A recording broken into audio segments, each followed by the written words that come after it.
आपल्या आयुष्याला कायम आधार असतो ईश्वराचा। प्रत्येक जण ईश्वराच्या दर्शनासाठी आसुसलेला असतो। आपापल्या परीने ईश्वराचा शोध घेण्याचा, त्याची उपासना करण्याचा प्रयत्न करत असतो।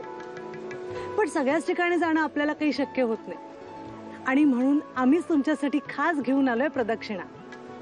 तर मग मी भार्गवी चिरमुले तुम्हा सगळ्यांचं प्रदक्षिणा या कार्यक्रमात हार्दिक स्वागत करते।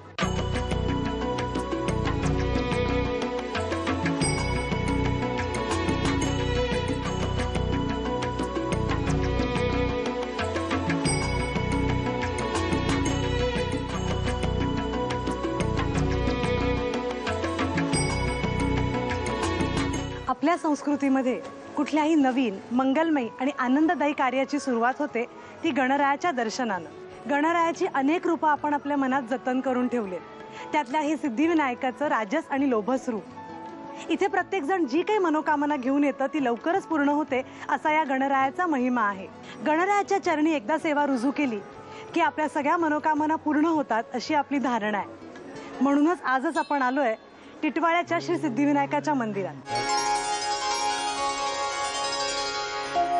वक्रतुंड महाकाय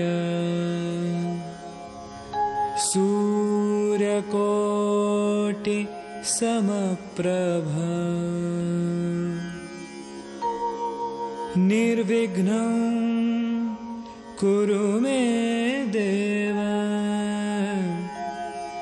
सर्वकार्येषु सर्वदा।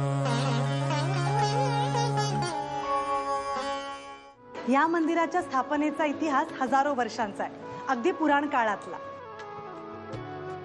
या मंदिराचा परिसर हजारो वर्षांपूर्वी कण्व मुनींच्या पदस्पर्शाने पुनीत झाला होता। त्यांचा आश्रम इथे होता। इथेच विश्वामित्र मेनका यांची कन्या शकुंतला आणि राजा दुष्यंताची भेट झाली। त्याचं प्रेमात रूपांतर झालं आणि पुढे लग्न झालं। काही कारणानं राजा दुष्यंतला आपल्या हस्तिनापूर नगरीत परतावं लागलं। कालांतरानं त्याला शकुंतलेचा विसरही पडला। शकुंतलेनं ही गोष्ट कण्व मुनींच्या कानी घातली। कण्व मुनी शकुंतलेसह या ठिकाणी आले। त्यांनी श्री गणेशाची आराधना केली। गणराज प्रसन्न झाले। तेव्हाचं गणरायाचं नाव होतं वरद विनायक। गणरायांच्या समोर दुष्यंतला शकुंतलेचा स्वीकार करणं भाग पडलं। तेव्हापासून ह्या श्री सिद्धिविनायकाचा महिमा पसरला आहे। श्री सिद्धिविनायकाची महती इतकी थोर होती की थोरले माधवराव पेशवे यांना या गणरायाचा दृष्टांत झाला। त्यांना असा दृष्टांत झाला की या ठिकाणी गणरायाचं स्थान आहे।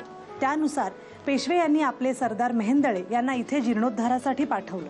तेव्हापासून या मंदिराची कीर्ती अगदी दूर दूरपर्यंत पसरू लागली। श्रीमंत माधवराव पेशवे यांनीच या मंदिराचा कारभार जोशी पुरोहितांच्या हाती सोपवला। तेव्हापासून आज तागत जोशींच्या कित्येक पिढ्यांनी श्री सिद्धिविनायकाची सेवा केली आहे। आपल्या इष्टदेवतेच्या दैनंदिन पूजाविधीमध्ये सहभागी व्हावं अशी प्रत्येक भक्ताची इच्छा असते। आपणा सर्वांची ही इच्छा पूर्ण होण्याच्या उद्देशानं आम्ही आपल्याला ज्या विविध सेवांचं दर्शन घडवत आहोत त्यातला आता आपण पाहत आहात तो अभिषेक विधी। संध्याकाळच्या आरतीपूर्वी हा अभिषेक संपन्न होतो।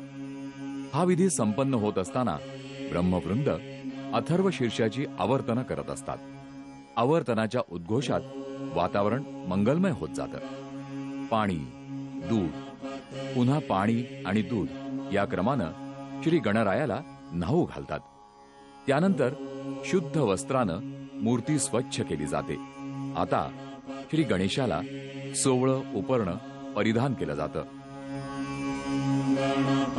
जास्वंदीचं लाल फूल, दुर्वा अशा गणरायाच्या आवडत्या फुलांची वाडी यांनी मूर्ती सजवण्यात येते। मस्तकावर चंदन लेप लावण्यात येतो।